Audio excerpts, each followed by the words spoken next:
With this lecture, we're going to look at some of the fundamental ideas of Confucianism, what the basic principles of the philosophy were, and why that would be appealing as the philosophy for such a large empire. Why did Chinese civilization rely on these principles, on this moral system for guidance?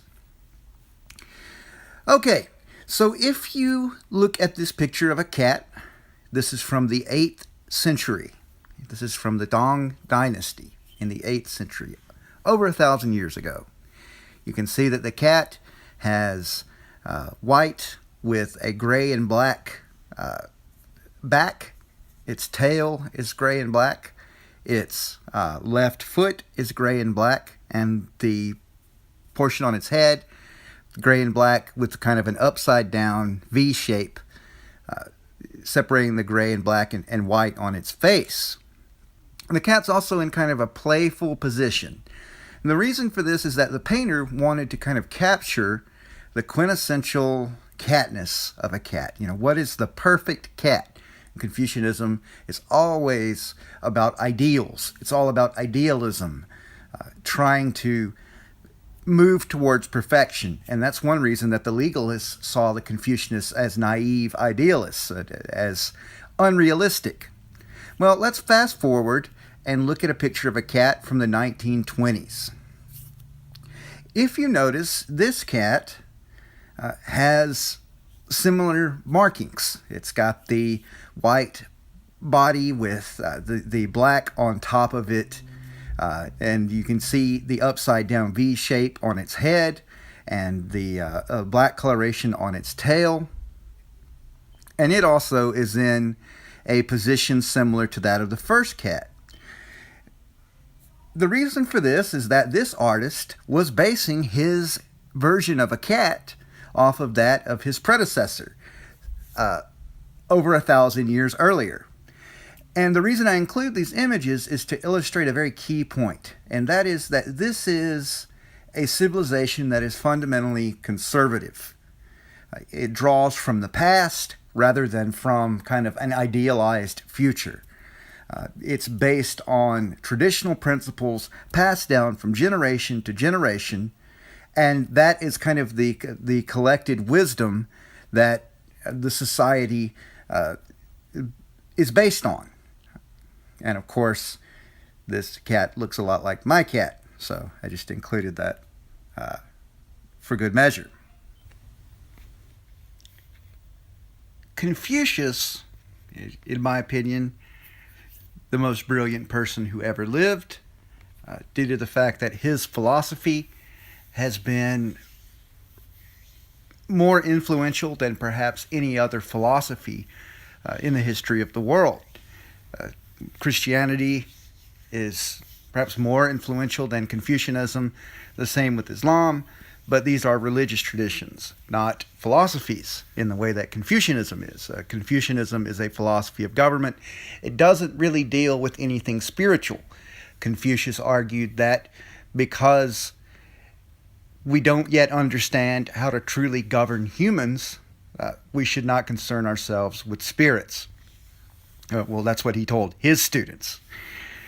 So with Confucius, he was born in the 6th century BC, and importantly, for his development, Confucius' father died at 3, when Confucius was the age of 3.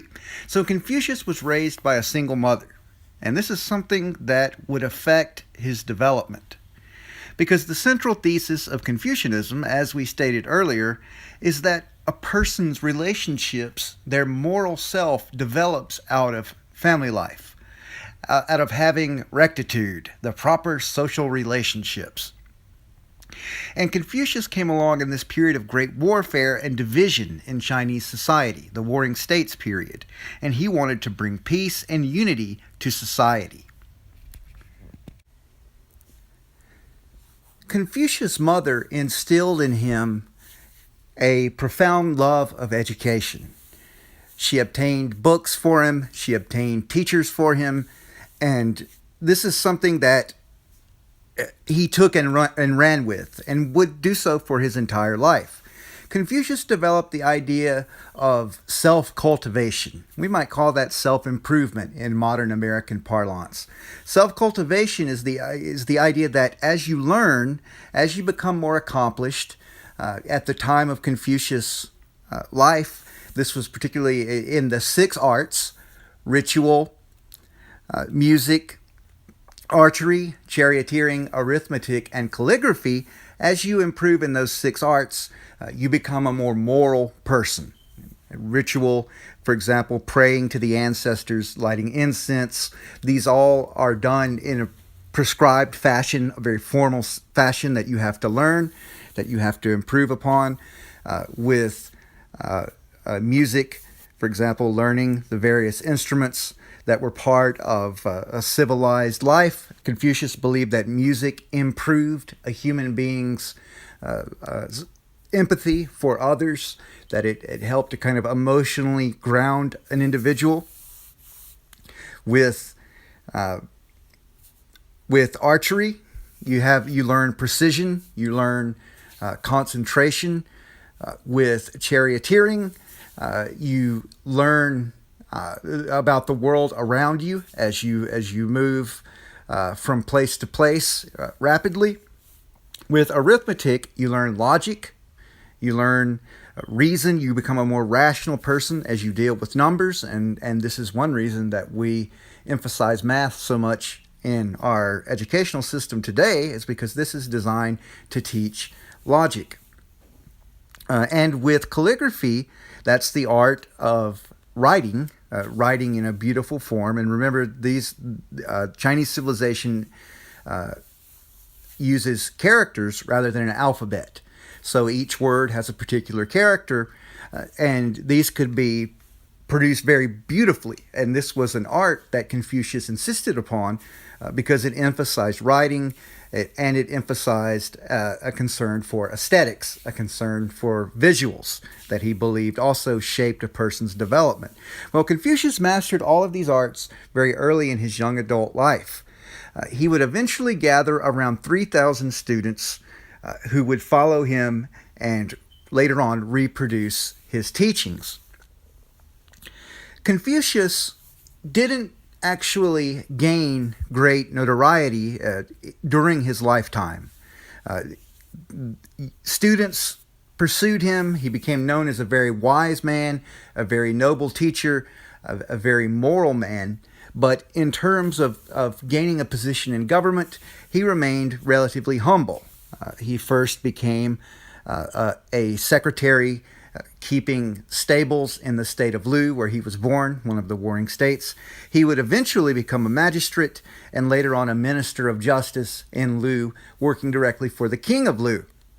However, what was perceived as his moral rigidity prevented him from rising further. The king was living a very licentious lifestyle, and he lacked the moral fiber. This is according to Chinese tradition, to really use Confucius to full extent. So Confucius ended up leaving the state of Lu and wandering for a 12-year period, looking for another state to become employed by. And during this time, he began to spread his beliefs to his students. Confucius' most important early successor was Mengzi, Latinized as Mencius. Mencius was born several generations after the death of Confucius. In the 4th century, he died in the early 3rd century BC. Mencius took the teachings of Confucius and he derived from them general principles. This is a similar process to what St. Paul did with Christianity. You have the 4 Gospels, where you have the teachings of Jesus, the parables that Jesus imparted to the people as he moved from place to place, his message. St. Paul took that message and distilled it into concise principles that people could understand.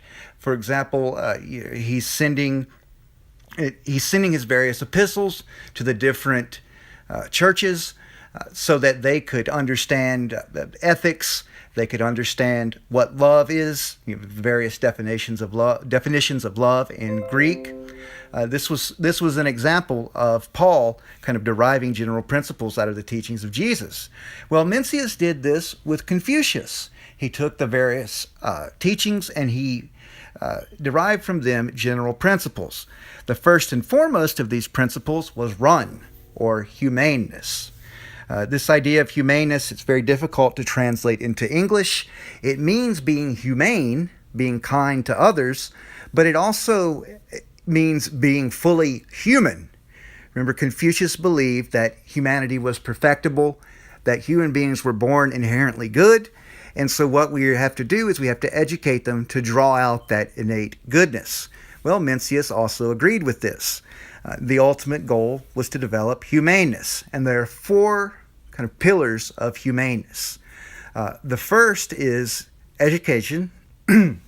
As we stated earlier, self-cultivation requires constant learning throughout life. The second aspect of it is proper social relationships. You want to practice rectitude regarding your father, your mother. We call this filial piety. We'll talk more about that in a moment. You want to have all of your relationships with your family members and your neighbors and also your superiors politically, the government. You want to have them in order, in proper order, so that they're harmonious. This is part of becoming humane. You also want to have proper conduct. You want to make sure that your actions are righteous, that you avoid licentiousness. And I'll give an example of this. When ancient Chinese scholars would drink, they would cover their faces with their sleeves. They would wear very long sleeves that at their wrists would extend downward. They would cover their faces with their sleeves as they drank so that no one would see them drink. And this is a practice that predated Confucius, but this practice is part of that proper conduct that Confucius seized upon and emphasized, and Mencius seized upon and emphasized also. Confucius believed that the highest goal was to serve the state. Kind of living as a hermit, he said that was herding with the animals. He believed that the goal of the learned person, of the gentleman, junzi is the word for this. We translate it as gentleman. It generally means the humane person, the cultivated man. The goal wasn't to contemplate the mysteries of the universe by yourself. It wasn't to become a hermit or to kind of enter into a monastery like in the Christian tradition with the various monks and nuns in early Christianity. The goal was to serve the imperial state, to become a part of the government. That way you can best serve society. You can make life better for other people. And the purpose of this was practical. Confucianism is a very practical philosophy. The goal is to make life better. And lastly, you have to have concern for the common people. Confucius believed that the scholar, the gentleman, the junzi, should always have the common people before him wherever he went. Confucius believed in what were called primary occupations. Primary occupations were agricultural pursuits, planting grain, raising livestock, cultivating fish ponds.